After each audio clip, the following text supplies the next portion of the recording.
Hey nerds, Farmer Jesse here. Welcome to Growers Daily, your daily dose of ecological farming insight. It is Wednesday, October 22nd, 2025, and today we are catching up with Mikey and Kez of Five Tails Farm down in Australia. Now, you will remember I just spoke with Mikey last month, and we are going to do one of these sort of chats per month where we catch up with them on what they have going on down there in the Southern Hemisphere while we were up here in the Northern Hemisphere resting or pretending we're resting. Plus, we'll talk one business element of farming each month. This round is about diversification of markets and killing dogmas with Mikey and Kez, and then one farm but not farm related conversation.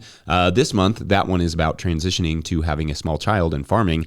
I love these two. They are a wealth of knowledge and experience, and I thought it would be fun to just be able to talk with somebody in the middle of their season while we are in the resting season, and then vice versa. And also, I will just take any and absolutely every opportunity I get to chat with them. So this series is kind of incredibly selfish on my part. I'll own that. Anyways, let's do it.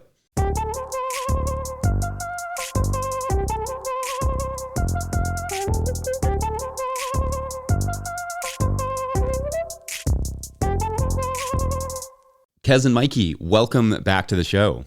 Great, thanks to have us. Thank you. So, what we're trying to do, or what we want to do, is try and catch up with you all every month. I like this because our seasons are, almost completely opposite. Like right now, everything is waning. Like we're slowing down. We're going into the winter, and you all are headed straight into the spring. So, I thought we could start by just, each of these segments, just kind of talking about like what's going on in the farm, literally like right now for you all, and I don't know, maybe what this week has looked like. Yeah, well, we are in like peak spring madness and understaffed. So it's like, it doesn't get better than this. So what did we do today? Today we actually trellised all of the tomatoes and all of the cucumbers. We this season dialed down a bit more the crops that make sense for us. And we've really upped our tomato production this year by like 3 times. At least Yeah. too high. Yeah. So we got quite a lot of infrastructure built. A very big, nice multi-span greenhouse went up a month ago, which was just a bit of a chaos. And then everything's planted now with tomatoes. So today we were pruning and trellising them and kind of trying to do all of that whilst our main stuff haven't started yet. They start on the 1st of November. Our seasonal stuff, sorry. So we have obviously us, which we can talk later because we're not full-time, both of us anymore. Jay, who's, our full-time employee, and then 2 seasonal workers usually started at the start of November. But now having so many of our crops, permanent crops for summer, spring has been just crazy trying to get everything in the ground on time. So the last time when Mikey and I spoke, we talked about your markets are like primarily restaurants and that sort of thing, like more wholesale. So like when that's the case, are you really trying to push your seasons harder? Like, are you really like in this farmers markets, obviously, like we're trying to be the first to market with whatever it is. Are you all doing that so much? It's really funny because I think, me and Mikey loved farmers markets. I think for me personally, I would still love to do farmers markets, but I think the context of where we are and the availability of markets, it's less relevant. But we actually found with a lot of restaurants that we didn't get that first season excitement as much as we wanted to. But it's definitely, I think for me, like the push to get, for example, zucchinis out, it's because that's when our income jumps up significantly. And that's because we start paying a lot more wages. Then that's kind of like once zucchinis pump, we know that we have that steady income, and that just relaxes the back end of things, which is a bit less romantic. That's funny. Yeah. Yeah, Mikey, do you have anything to add to that? No, I agree. I think our focus here is just sometimes, it's less so like first to market, but it's how consistent can we be. Like once we launch something, it's how consistent can we be weekly to supply the restaurant. That seems to be the real key. We actually have contracts. Like we have numbers that we need to hit and that our buyers are committed to buy. So a lot of our income is actually pretty stable, and it's up to us to meet that demand rather than trying to push what we already have. If that makes any sense. Oh yeah, it does. And that's got to take a lot of pressure off in a way, because what a lot of growers end up doing is you grow what you know you can sell, but then you grow a little extra hoping you can sell a little bit more. And if you know what you have to grow to sell, then I feel like that takes a lot of the pressure off. Does that resonate? Yeah, definitely. Because we've always been really meticulous with planning, we push our buyers to do things that they haven't done before. So we sit with them twice a year and we do like a very significant crop planning for both sides to make sure that we can hit their demand, but also then that we were like, oh, you said you're going to buy 80 kilos, so you have to buy those 80 kilos. Like we know to push them on our end. Which is kind of comfortable, to be honest. Like if we don't have enough, they don't make a big deal out of it. And if they don't buy enough, we tend to make a big deal out of it. Oh, you do? Okay, that's interesting. Yeah. We've run into situations where sometimes a restaurant is, in the beginning of the season, they'll say like, I'm going to need 25 pounds of lettuce every week. And, for the most part, we try and hit that, but sometimes we don't hit that. Or whatever it is, maybe, throughout all of our outlets, we just can't meet everybody's demand 100%. So we usually have like taken the approach of being like, okay, we're not going to push them too hard when they don't buy all of it, unless it's like really dramatic. If they say they're going to buy 25 pounds and they buy 0 or buy 5, then obviously we're like, can you try? But for the most part, yeah, we've been a little bit more flexible, but I kind of like the idea of just being like, this is like, we have to grow this. We try as best we can. And try and hit those numbers. I would say as well, I don't know if Mike, you agree, that when you work with restaurants, it's a bit trickier to do it because they are a small business, usually just as much as you are a small business.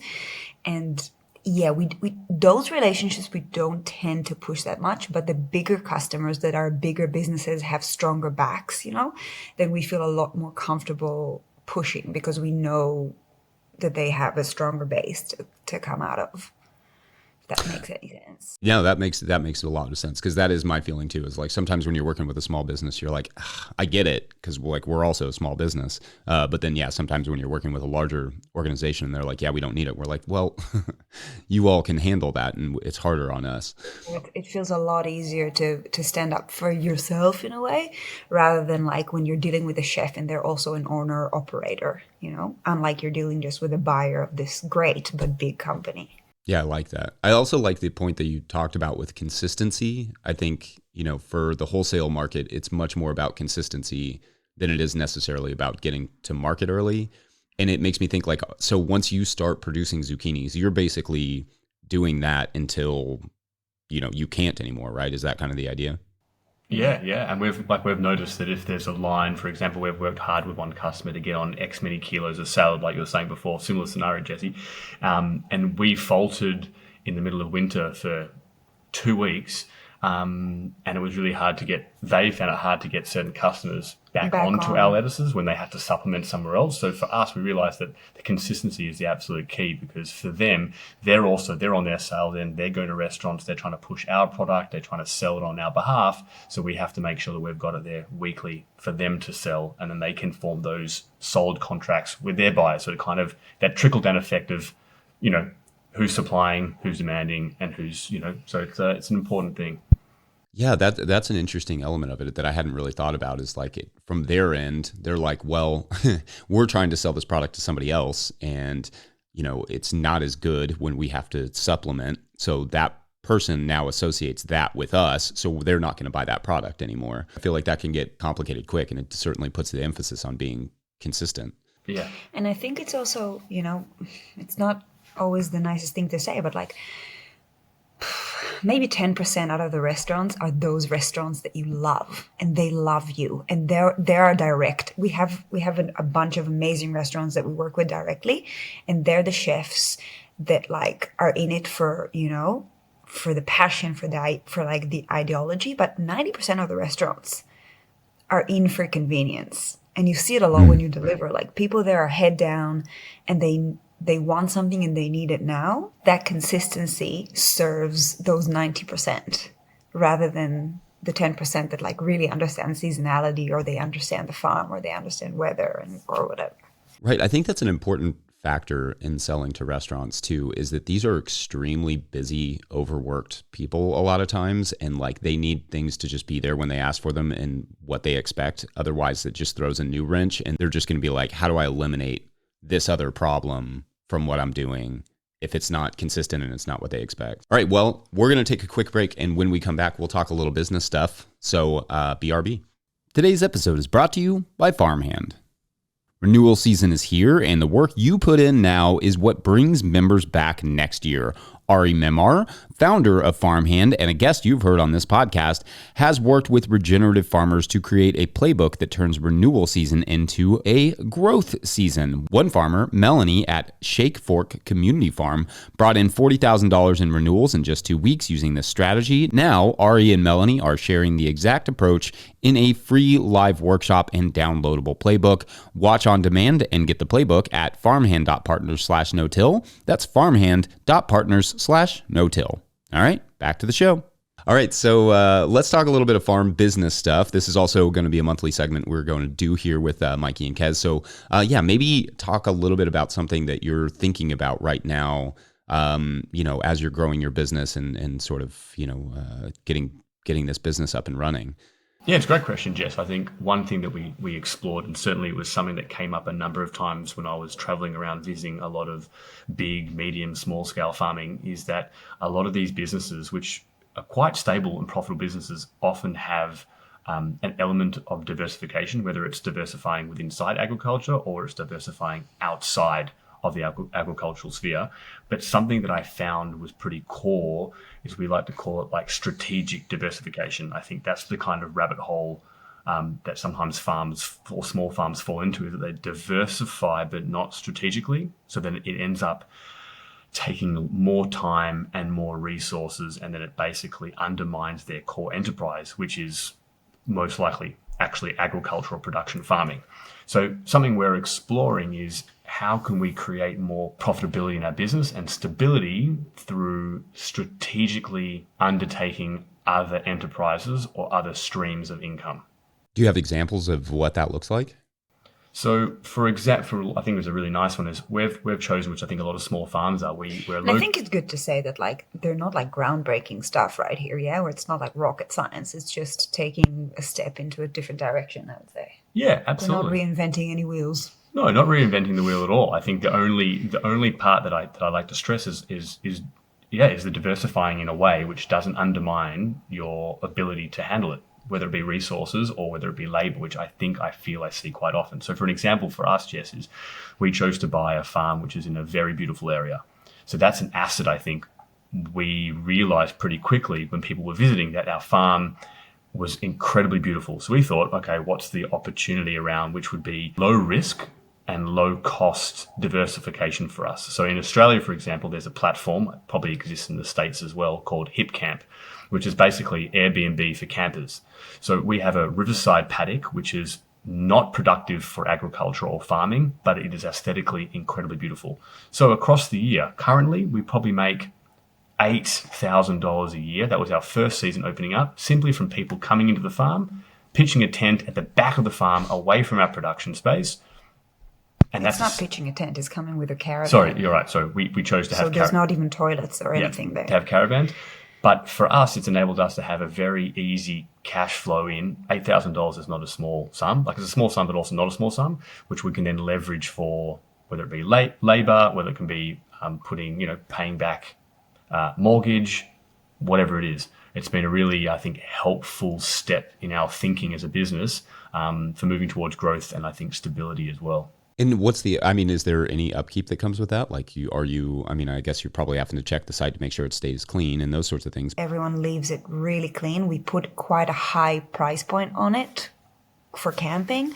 So it usually draws, an older crowd that comes with only self-contained caravans. So absolutely no. Yeah. And I think that's the kind of the point. That was the strategic thinking was, can we do this in a way which demands little time or no time essentially, and enough of a reward that makes it and justifies us doing it. And I think this has been a great example. And we're now coming into our second season and already seeing that income stream is growing, but without any more labor or demand on our time. I don't know if this is going to sound familiar to you all, but I feel like there for a while, there was almost a negative viewpoint of having additional revenue streams beyond just farming. There was a push to be you just grow vegetables and that's kind of what you do, or you're not doing it right. And I think one of the things that gets overlooked in that is, the need for capital. That capital is really tough to come by. If you're a young person trying to start a very labor intensive business that's somewhat capital heavy intensive, that, it can be hard to come by enough capital to make it work. So I like this. I like this example, because it, like you said, it's not a ton of work. It is a good $8,000 is, that's your seed costs, or that plus like some other things probably throughout the season. And that can help you to get that season started and keep growing your business. Are there other examples that you've come across or that you all are sort of utilizing now? Yeah, we can talk about that. I think Jess, like you answered that, because I think that's really spoke to you, Kez. You have made that point a number of times around Jesse's point around this stigma. Look, I'll go in a bit of a spiel. Let's hope it's not Go for it. But me and Mikey started our farming journey, both of us, on like ecological permaculture farms that are completely based on education. So their entire, revenue comes from tours and classes and da da da. And I think very early we got into production farming in this like younger mindset of like, if you're not doing 100% farming, then you're not making it work. And I think in our movement, that was a bit of the vibe in the early years. And now I think it's progressing and moving away from that. But it's like, if you're not like financially viable and it's 100% farming, then like and I think for me, for a really long time, I had this fear about branching out or doing other things, and we could talk about like workshops or education, because I needed actually to feel that, just the farming works. And slowly branching out of that, but the farming still works. But in order to balance the up and down that is naturally agriculture, we found that the agritourism does it really beautifully. So we do have that hit camp, which was level 1. And now level 2 is that we're renting like a tiny acre in the top of our paddock that we're not using for someone else to put a tiny house on. They manage it. We can get the cleaning contract. So that's a little bit more money if we wanted to, cleaning a week. And then he pays us, it's not a lot, but he pays us monthly rent for hiring that spot. It does mean that, we'll have cars coming in and out of our driveway going up there. And that's something that we, considered. But now we have this contract there for 3 years. And after that, we'll see if we save up that money to build our own tiny house to rent, to see how it goes, to, get the feel if we like it or not. And then kind of like move the other step up to maybe having our own little platform after that. With that tiny house, is that like sort of an Airbnb style rental place, or is that somebody that's staying there more permanent, more? It's an external business that operates tiny houses, and he puts them on other people's land and pays rent to operate his business off it. So we have another business essentially paying us rent, and that's why he can also offer us, say a cleaning contract for cleaning his Airbnb. So which for us makes sense, because if we've got seasonal labor, after the peak season, there's an opportunity to actually have them on potentially part-time in the fields being farmers, and we can supplement the wage by offering them, if they would like to be cleaning, once a day for an hour, and the hourly wage for it is not half bad. So again, like Kez was saying, it's an opportunity for us to stabilize the business, which is agriculture. It is incredibly seasonally driven. And we spoke about last time, like greenhouses can help level out the seasonality of farming, but it's also really expensive to get greenhouses. So this, I think, is a really positive strategy for moving towards creating 4-season farms that take the pressure off the off-season for labor costs. Yeah, I think that pressure element is really important, because a lot of times when you're going into the winter, you're exhausted and you're like, okay, it's going to be cold. I'm going to move slower, and I've still got all these, bills to pay. I've got labor to pay or whatever. And having something else that could supplement that's not even necessarily, in this case, relying on you if they're doing work essentially for somebody else, to make a little extra wages. I think that's like I don't know. I like that idea of it's a very, like you said, strategic diversification. It's very strategic. It's very diversified. And also tapping into offering experiences. And if I'm honest, like everything in this world is going up in price, but vegetables do have this like glass ceiling. There's only so much we can charge or want to charge for broccoli, but creating an experience and bringing people onto the farm, whatever we want to take it to the next level, is something that we can actually have a lot more profit from. And I think us as a new family and having like a baby and wanting to have a bit more stability and wanting to have a bit more financial security, We did have a few breaking points last season where it was really hard. We got hit by mildew. Zucchinis and cucumbers finished a month early. It was super scary suddenly. You were pregnant. Like losing all of that. And we were just like, oh, she's waking up. It's okay. Yeah, and wanting to kind of tap into that. I appreciate that your baby is segueing us nicely into the next segment, which is going to be, talking about farming with a little one. So we're going to take a quick break and then we will do that. Be right back. Farmer Claire Coleman here from the Winter Growers Podcast. Did you know that I also founded Real Farmer Care, a nonprofit that supports farmer well-being? From my own experiences farming, I knew firsthand that this type of support was missing from ag, so I decided to do something about it. As of today, there are over 500 farmer recipients of a $100 self-care award, with more applying daily. If you'd like to help, each $100 donated supports one new farmer. Visit realfarmercare.com to donate and learn more. Again, that's realfarmercare.com. All right. So you all obviously have a young one now, and who is out? How old? Raya is 9 months. 9 months. And so maybe just walk us through like how that, not only just pregnancy, but like pregnancy, having a baby, having an infant, and now having one that is slowly getting mobile. Like, what has that experience been like for you so far in terms of, how you look at the farm and how you're farming? I think we can just do a whole series on that. And to be honest, I think it's lacking because I know when I was pregnant, I was like crazily looking for some example from someone who not only is a business owner, but has such a physical job and like understanding. Raya was born in peak season. Bad decision. If you can time it, which like me and Mikey, it took us, like we worked hard to get Raya. It took us a little bit of time to manage to get pregnant. So we couldn't really, it wasn't up to us kind of when she was born. But if you're one of the lucky ones and you can aim, then wow, peak season, January, terrible idea. In fact, the funny story about that was that Raya she was born at home on a harvest day. So after she was born, probably about an hour after, I popped outside holding her in the team. I was like, "Hey guys, check out the baby."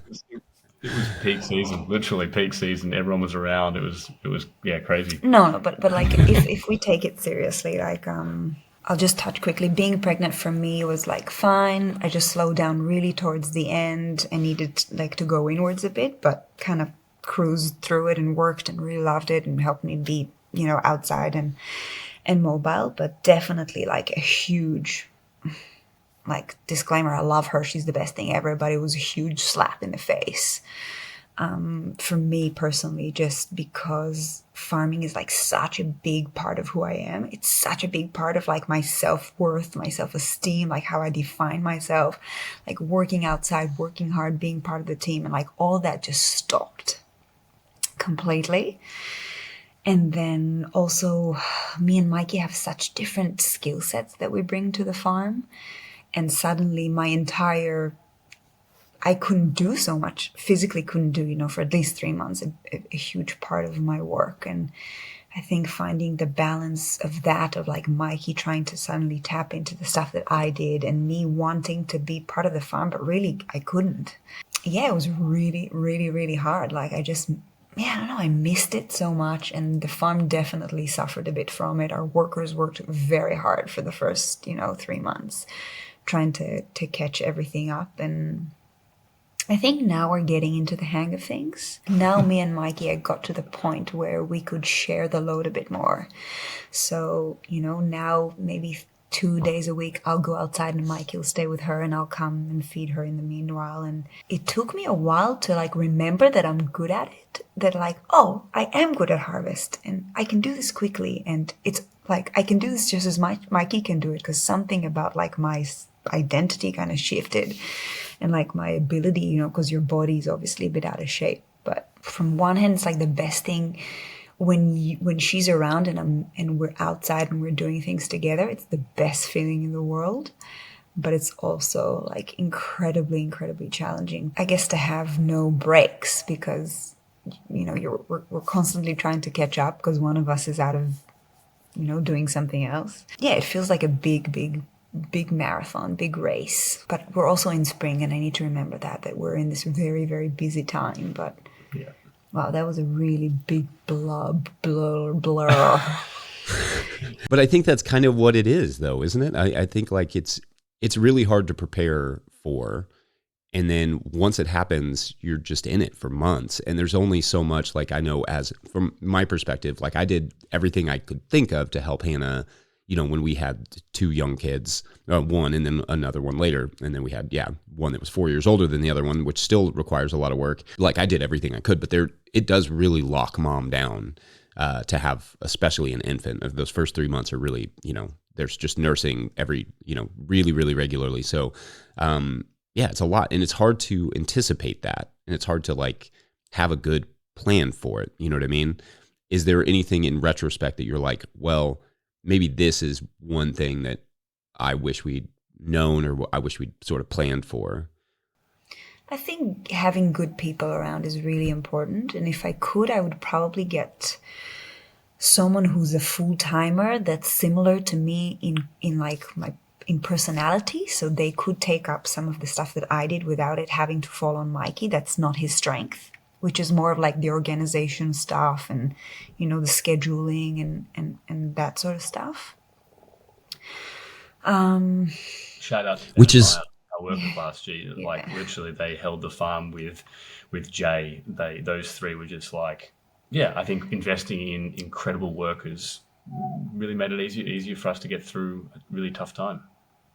Yeah, having people around you. I think we live a bit far out of the city and we're not really in a thriving community because this was where land was more affordable, and I think that's part of the conversation of like rural life and what does rural life mean, and being a bit further out from friends who live close to the city and family being far away. And I think that is definitely challenging. I know that I've had some chats with farming friends around the world, and they say, family and help and people around you is significant. And I think if we could have more of that, it would have been lovely.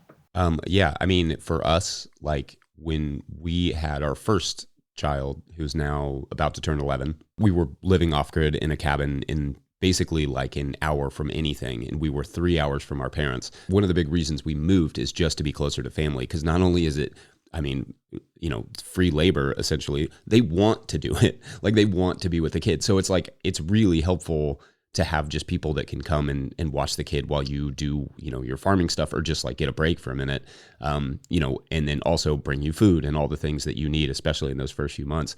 I think that idea of like that rural sort of ideal of being like, we're going to go out into the country, we're going to have this big farm, it's just going to be us, it's going to be a family farm, really misses this huge psychological element of, a community, of of having people around you, of having people that can help, of having family around. Because I see it a lot where people will move to the country and they'll get really isolated and they'll have kids and they'll realize like, oh, this is really brutal. And then want, that community again. And then like us, like now we live in kind of a neighborhood, whereas before we were living like really far out. And I love having it. Like our neighbors run a daycare. It's just serendipitous, but it's really amazing.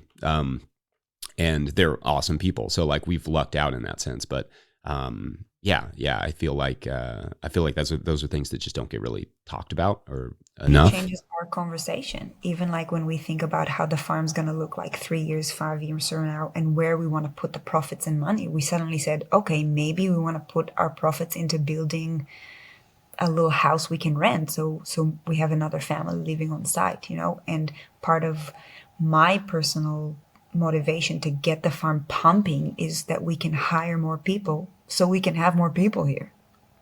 Yeah. We want to give full-time jobs so we can create the community, because we moved here kind of like by ourselves with the hopes and dreams that we'll create some sort of momentum. And there's no surprise that someone like Jay, our best mate, who now works full-time for us, he's an uncle for our daughter. Like he sees our daughter more than her biological uncle. So it's a beautiful thing, and what a motivation to want to build a business. Yeah, like you said, to give employment to people who you love, and they'll be around. It's really special, and really motivating. I love that. And it becomes more than just a business. And maybe in future conversations, we can touch on more how you're adapting to having a toddler, because that's coming up. Well, Mikey and Kez, I just want to thank you all so much for your time. I love chatting with you all. I can't wait. We'll do it again next month. Yeah. Awesome. Thanks so Thank much, you. Jess. Really Thanks appreciate for the patience. Oh, patience, nothing. I enjoy every moment I get to chat with you all. it. Thanks, Jesse.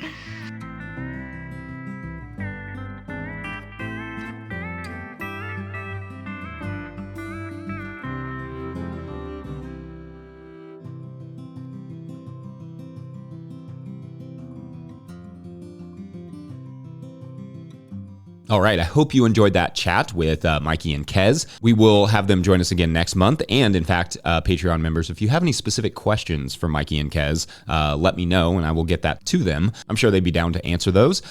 We will link their Instagram and website in the show notes and all those good things. Otherwise, don't forget, No Till Growers is now officially a nonprofit 501c3, so donations are tax deductible and greatly appreciated. If you're like, hey, I could use an end of the year tax break, ta-da!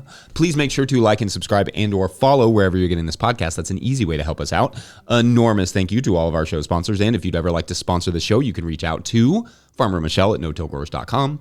Huge shouts to Willie Breeding for the theme music and Mike Hilbert for the production help and editing. Also, shouts to Epidemic Sound for the background music that you can hear.